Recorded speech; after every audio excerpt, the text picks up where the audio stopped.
علماء کرام کے بیانوں کے اشتہار لگوائے جاتے ہیں،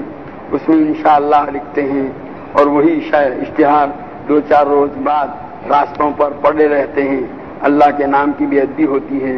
لوگوں کے پاؤں اس پر پڑتے ہیں، تو کیا انشاءاللہ لکھنا؟ یہ خالی انشاءاللہ ہی کیا، جو نام بھی ہیں، نام بھی تو نبیوں کے نام ہیں، بہت سے نام جو ہیں وہ قرآن کے اندر موجود ہیں، اور نبیوں کے نام نہ ہو تو بھی یہ الفاظ، حروف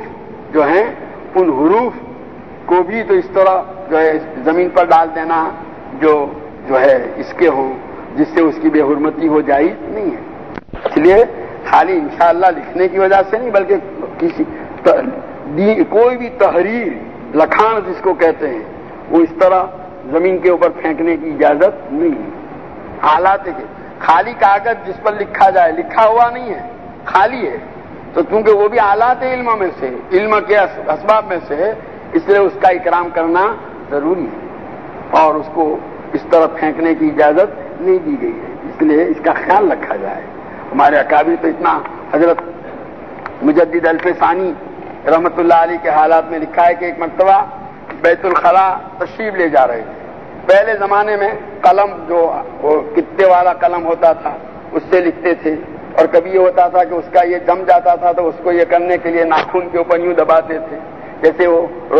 ہمارے پرانے نیب والے قلم ہوتے ہیں، تو کبھی نیب چلنا بند ہو جاتی تھی تو نیب کے نوک کو اس کے اوپر ناخن کے اوپر دباتے ہیں تاکہ روشنائی چالو ہو جاوے، تو اس طرح کا نقطہ ناخن کے اوپر پڑا ہوا۔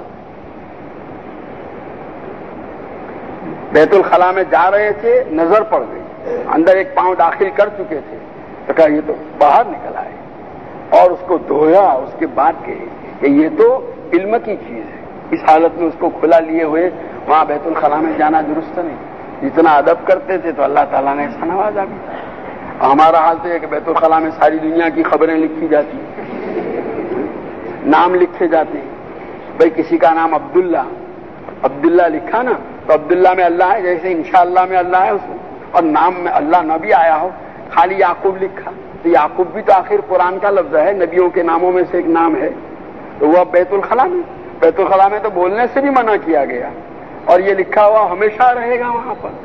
ان چیزوں کا خیال نہیں رکھتے لوگ، نادانی کی وجہ سے ایسی حرکتیں کرتے۔